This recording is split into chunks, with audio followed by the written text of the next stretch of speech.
So most people think of a domain expansion like a power-up, as if a sorcerer gets a new form and suddenly they're stronger, but that's not exactly what's happening. See, a domain expansion is a consequence. If you satisfy every single rule a barrier can impose simultaneously, a domain expansion is the result. And once you understand what those rules are, everything the series shows you about domains stops being arbitrary and starts to make sense, including why some of them shouldn't be possible at all. So last video we established that barriers aren't magic, but a physics problem. You're defining a boundary in space, enforcing conditions on that boundary, and maintaining those conditions under pressure. A domain expansion builds on top of all of that. It doesn't replace the barrier, but it starts with one. Same rules, same difficulty, same cost, but then it does two more things on top of that. So we established that there are three layers to a domain. Layer 1 is the barrier itself, the boundary. The math problem we spent the whole last video on, and layer 2 is the innate domain. This is the sorcerer's inner world projected outward. The environment inside the domain isn't a set dressing, it's literally what their mind looks like when it has room to exist in the physical world. Layer 3 is technique imbuing. This is where the domain becomes lethal. The sorcerer's curse technique gets written into the barrier itself, so it becomes a property of space. Without layer 3, you have an innate domain environment with no guaranteed hit. That's Megumi's entire situation for most of the series. He can build the room, but he just can't finish the walls. Here's the key difference that actually matters though. A barrier defines space, and a domain defines the rules inside that space. A curtain tells the world where the boundary is, a domain expansion tells the world what physics applies on the inside. Those are two completely different problems. And this is where the comparisons to Bleach come from, because Gege Akutami is a confirmed huge Bleach fan, and many people have made the connection since the series started that Bankais and domain expansions are both the ultimate expression of a fighter's inner world made real. Both have unique names, both reflect personality, but here's the key difference. Bankai changes your weapon. A domain expansion changes the laws of the space you're fighting in. That's a fundamentally different level of control. Bankai makes you stronger, and a domain makes the room work for you. So what does it actually mean to control the rules of space? Here's the frame I want you to keep for the rest of the video. Think of a sorcerer as a developer. The domain is the runtime environment. Everything that happens inside runs on their code. They didn't just build the room, but they wrote the entire operating system for that room. And it's because they wrote it, they know what the rules are. Every trajectory that's possible inside that space follows from parameters that they define. There is no discovering what your domain does because you specified it. Now here's where people tend to get confused. I said complete information, and I know some of you are already thinking, wait, what about Hikari? His whole domain is about randomness. How does that fit in? It actually fits in perfectly. Hikari's domain isn't uncertain, it's designed randomness. There's a fundamental difference there. When a programmer writes a rand function, the output is unpredictable, but the rule that generates it is completely defined. So Hikari wrote randomness into his domain's code. So the house doesn't always know what card you'll draw, but they built the deck. So that's the frame. Developer, runtime, code, keep that in mind and everything else starts to click. Barriers have rules, domains use them. Okay, so most explanations you'll see for a guaranteed hit is that the attacks spawn at the target inside the domain. That's not exactly wrong, but it's describing the output without fully describing the mechanism. It's like saying GPS knows where you are without explaining that there's satellites tracking you. So here's what's actually happening. When a sorcerer builds a complete domain, they define the entire space. Every point on that space has a relationship to another point. Those relationships are determined by rules the sorcerer wrote. There is no ambiguity about trajectories inside that space, because they're all deterministic. The technique doesn't have to travel to the target because the space routes it directly there. So the sorcerer isn't aiming, rather the room is. And this is where I think most of the fandom tends to get it wrong. The guaranteed hit is a property of space. It guarantees the technique reaches the target, but it says nothing about what the technique does when it gets there. So sure hit is not the same as sure kill. Those are two separate things, and the series is very clear about this if you're looking for it. We have three examples of this actually. Dagon, Mahito, and Hikari. They all use the same mechanic, but with completely different results. In Dagon's domain, sea creatures manifest directly at the target with no travel time, no trajectory to dodge, and those attacks are directly lethal. Sure hit here is sure kill. This is the version people imagine when they think of a guaranteed hit. Mahito's domain, however, self-embodiment of perfection, the sure hit here doesn't send a projectile. It applies soul manipulation rules to everything inside the space. You don't get hit by an attack because the room starts treating your soul the way Mahito's technique treats it. The sure hit is the application of the rule,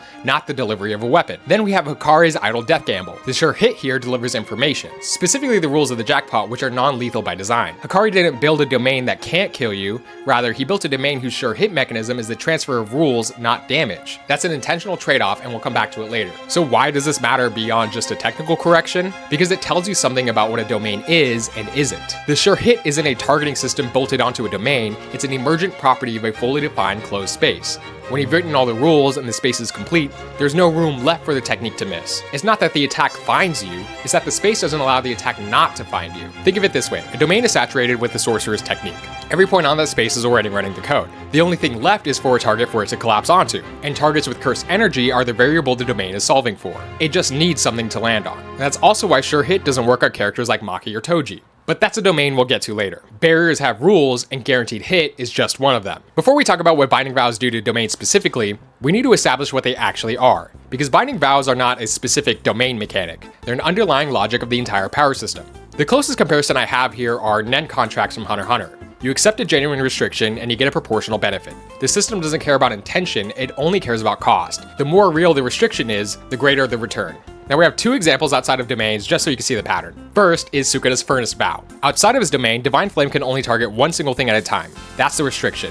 Inside the domain is where he gets his payoff. Every object destroyed by Cleave or Dismantle absorbs that explosive energy. The whole battlefield becomes a thermobaric weapon. He gave up flexibility in one context to gain a completely different kind of destruction in another. Then we have Toto losing his hand. Boogie Woogie works by clapping. No hand, no clap, no technique, right? Wrong. See, Toto was able to reconstruct his binding vow around a new mechanism. The technique didn't disappear, rather the restriction changed so the terms of the vow changed with it. The system is just that flexible. Now we bring that to domains. But here's the thing I want to nail down before we get into the examples. Binding vows don't create new capabilities, they just redistribute existing ones. The vow is the exchange, not the mechanism. Whatever a domain gains from a binding vow, it is paid for in somewhere else, every single time. The physics framing here is like adding a constraint to a system reduces its degrees of freedom. And when you reduce degrees of freedom, the remaining ones get more concentrated.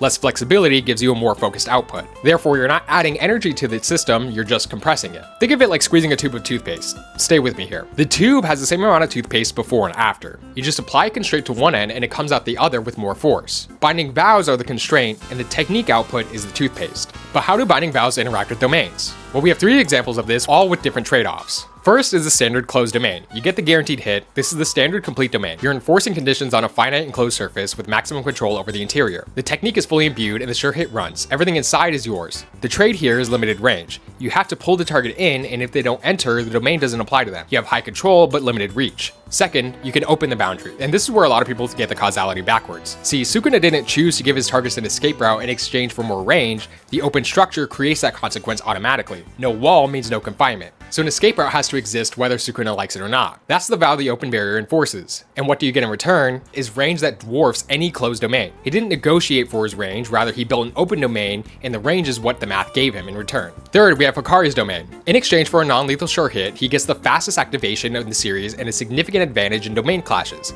He deliberately built a domain where his sure hit delivers information instead of damage. That's the restriction. What he gets in return is a domain that deploys faster than almost anyone can respond to and holds up against stronger domains longer than it has any right to. Lethal output here is traded for speed and stability. So we have the same pattern every single time. Give up something real and get something back. The vow doesn't invent the return, rather it unlocks it by accepting the cost. And if you want a physics parallel for the structure of that trade, let's look at the uncertainty principle. Constrain position precisely and momentum opens up.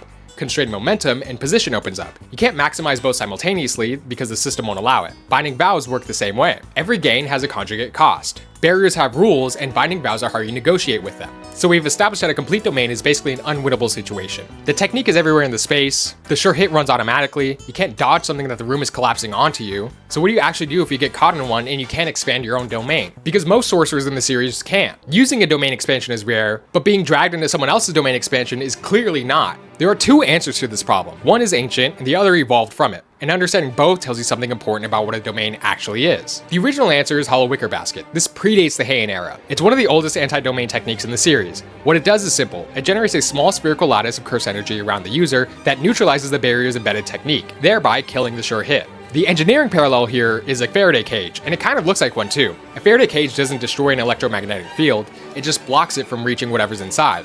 The domain is still running, the sure hit is still active everywhere else in the space, you've just made yourself locally invisible to it. But it does have hard limits. See, Hollow Wicker Basket only works on completely lethal domains, specifically ones where the sure hit is embedded in the barrier, because that's the signal it's blocking. If the sure hit isn't in the barrier, then there is no signal to block. We saw this when Reggie fought Megami. Reggie tried to use Hollow Wicker Basket, but it didn't work because Megami's domain is incomplete. We have the same problem against Hikari because his sure hit delivers information, not damage. There is no lethal signal coming through the barrier. The basket blocks a weapon, and Hikari doesn't send weapons. And then there's the practical problem, because Hollow Wicker Basket requires that you maintain a hand sign while using it. For most sorcerers, this is a complete disadvantage. However, if you're Sukuna, you got 4 arms, 2 to hold the sign, 2 to fight your opponent. What can we say? He's built for it, and it's just unfair. Simple domain is the answer to every limitation Hollow Wicker Basket has. It has the same core principle, creating a localized zone that neutralizes the sure hit in your immediate vicinity, but now you can program rules into it. Miwa's version is the cleanest example. Her simple domain creates a 2.21 meter radius around her feet. Anything that enters the radius automatically gets intercepted by Bato's sword drawing. She's not just blocking the sure hit, but she's replacing it with her own counterattack. The domain caster sends a technique into her space and her domain fires back. And here's the part that changes the dynamic completely. When you deploy a simple domain inside someone else's domain, the original caster loses their sure hit advantage inside your radius. They can become just as vulnerable to your rules as you were to theirs. You've essentially written a patch into someone else's runtime. That patch doesn't override the whole domain, but inside that 2.21 meters, you're the developer now. Mechamaru took simple domain even further. He imbued simple domain into the projectiles and fired them directly into Mahito. When they were detonated inside of him, they activated inside his innate domain and neutralized the idle transfiguration at the soul level. Simple domain delivered as a payload, making the technique not just defensive anymore, but turning it into a weapon. And then we have Mio, where things get really interesting. Mio is a sumo wrestler reincarnated into the Colon Games. His simple domain creates a sumo ring, and it only completes when an opponent agrees to fight him. He uses consent here instead of a binding vow. That's how he bypasses the standard vow requirement. You agree to sumo, the barrier closes, and the match begins. And because there are no binding vows involved, the consent removes that requirement. Time inside the domain runs differently. Mio and Maki fought 1,000 sumo bouts inside that barrier, where outside only a few seconds passed. Now, let's sit with that for a second, because it changes what a domain actually is. This entire video we've been describing spatial constructs. A sorcerer defines a region of space, writes rules for what happens inside that space, but Mio's domain controls time. Naoya's time cell moon palace enforces a 24 FPS rule on everything inside of it. Move outside that rate and your body tears itself apart. The prison realm has no time at all. Gojo spent an unknowable amount of time inside of a box that you can hold in the palm of your hand. There we have 3 different barriers, each with a different relationship to time, but all using the same underlying system. So here's the reframe. A domain isn't a spatial boundary, it's a space-time boundary. The sorcerer isn't writing the rules of a room, they're writing the rules of a local universe. The geometry, the physics, the rate at which time flows inside of it, that's why the strongest domains genuinely feel impossible. It's because they're not bending space, rather they're bending space-time. It's multi-dimensional. Barriers have rules, anti-domain techniques are what happens when you learn to rewrite them locally. So every domain we talked about so far works the same at a structural level. The sorcerer constructs a barrier, pulls the target inside, and the enclosed space does the rest. The boundary is what makes it work. The interior is deterministic because it's finite and enclosed. Because you've defined every surface, every condition on that boundary is specified. The technique saturates the space and the sure hit runs, and there is no way out because the wall prevents it. Take the wall away and everything should fall apart, right? No enclosure means no finite interior means no deterministic space, no deterministic space means there's no sure hit. That's the logic. And that logic is why people look at Sukuna's domain and says it has no barrier. Like a simpler version of a domain, but he just skipped a step for some reason. But the key detail is that he didn't skip a step, he replaced the hardest part with something even harder. See, Sukuna's domain isn't barrierless, it's just open. Those are 2 completely different things. And here's why that distinction matters. A closed boundary enforces rules on a finite surface. You've got a wall, the wall has a specific area, you satisfy equations on that surface, and you're done. It's hard but bounded, and there's a clear finish line. An open boundary enforces conditions globally, across all of space.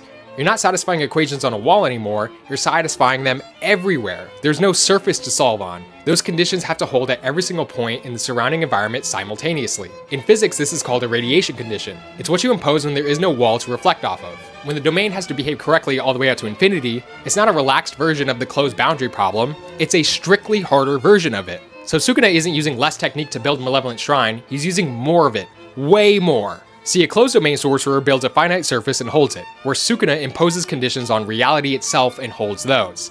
The scale of what he's maintaining is incomparably larger. And here's what that unlocks. Because the domain manifests on the real world instead of a separate enclosed space, it targets everything in the real world. Not just sorcerers, not just things with cursed energy, but everything. See, Cleave hits anything with cursed energy and Dismantle targets anything without it. Those are just the rules of space applying to everything that the space contains. And since the space is the real world is what it applies to. Maki and Toji, who have no cursed energy, against a closed domain, they are invisible. The sure hit solves for cursed energy signatures, and because they don't have one, the domain doesn't register them.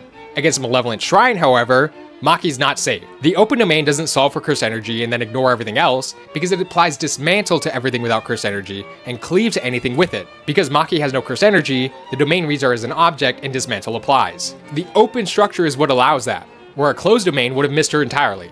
Now, remember what we said in section 3 about binding vows and the open domains? Sukuna didn't choose to give his targets an escape route, rather the open structure forced that consequence automatically. No wall means no confinement, so the escape route exists whether he wants it to or not.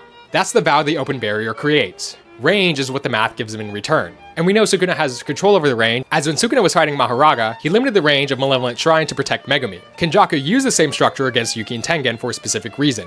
A closed domain has a defined outer shell. That shell acts as an anchor. Because they were fighting in Tengen's domain, Tengen had the ability to interact with all barriers within it. Therefore, a closed domain gives her something to grab onto. She could therefore target the shell of the domain and dismantle it from the outside. However, because Kenjaku used an open domain, no shell means no anchor, nothing to grab, no surface to target, and the open structure didn't just give Kenjaku range, but it removed one structural weakness a closed domain always has. Now, there's a framing that comes up a lot in the community, and I think it's perfect for this. A closed domain is like painting on a canvas. The canvas gives you edges, a surface, something to push against. The boundary does half the work for you. An open domain is like painting on air. No canvas, no edges, no scaffold. The painting has to hold its own form with nothing supporting it. Every condition that the wall used to enforce now has to be maintained by the technique alone, projected outward into open space. That's why only 2 sorcerers in the series have shown the ability to use an open domain, Sukuna and Kenjaku. And that's not a ceiling for all of Jujutsu sorcerers theoretically, it's just a reflection of how rare that level of barrier mastery required actually is. Most sorcerers learn their domain, lock that configuration in, and never change it. Experimenting with the boundary type itself requires a level of depth and understanding that almost nobody in the series has. The math agrees this is harder, and the series treats it as divine, and they're both correct. So barriers have rules. Open domains are just what you get when you're good enough to satisfy them without walls. But what do you get when more than one domain expands at the same time? They clash. The basic rule the series establishes is straightforward.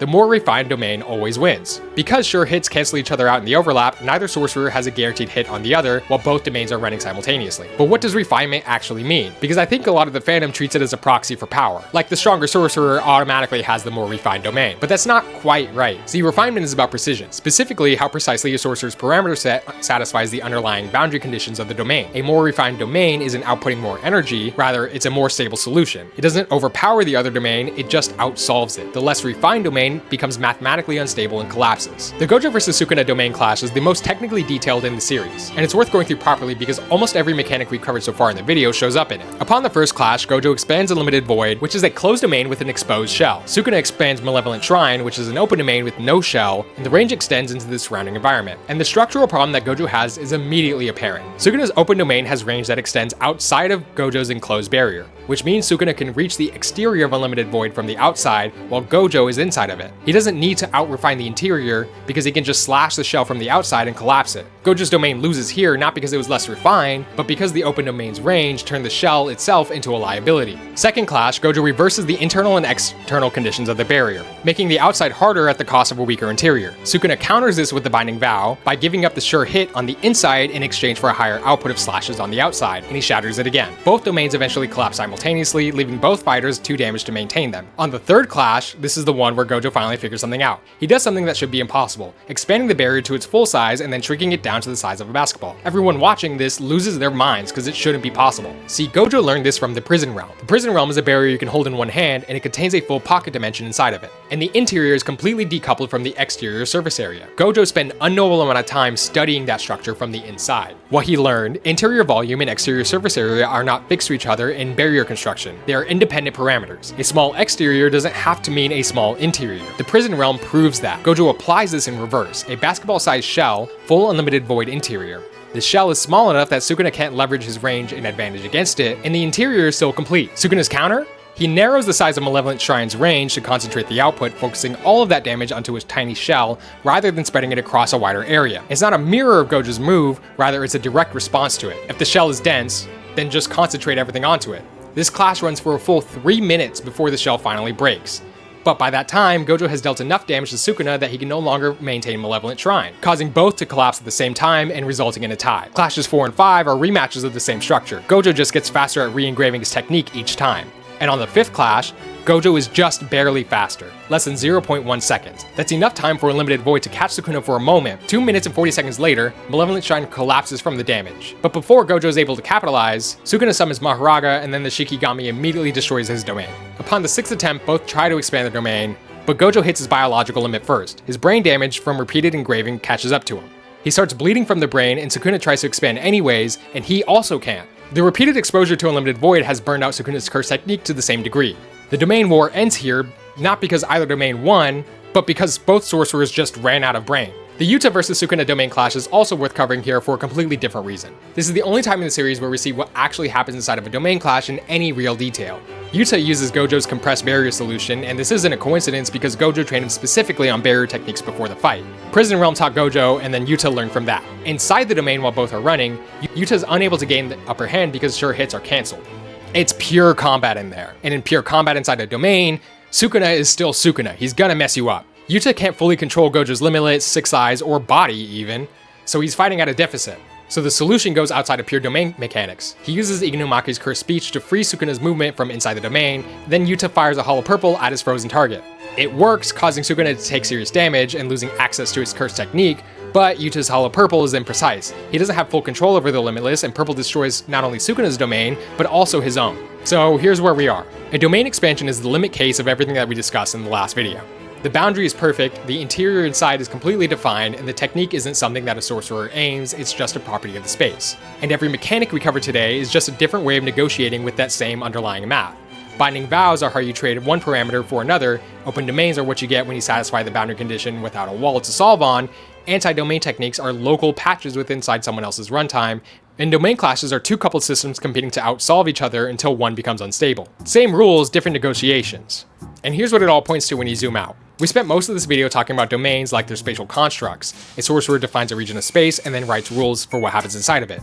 But Mio's domain runs faster, Naoya's domain enforces parameters on reality, and the prison realm has no time at all. These aren't edge cases, but they're telling you what a domain actually is. A domain isn't just a spatial boundary, it's a space-time boundary, multi-dimensional. The sorcerer isn't writing rules of a room, rather they're writing rules of a local universe. The geometry, the physics, and the rate at which time moves inside of it. That's why the strongest domains genuinely feel impossible.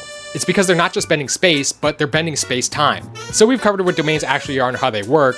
The last piece is domains themselves. Every sorcerer's domain is a different solution to the same equations we've spent the whole video establishing. And what these solutions look like, the environments they're built on, the techniques they're embedded, the boundaries they choose, tells you more about the sorcerers than almost anything in the actual series. So stay tuned for the next video where I explain every single domain expansion in JJK. Thanks for watching, subscribe.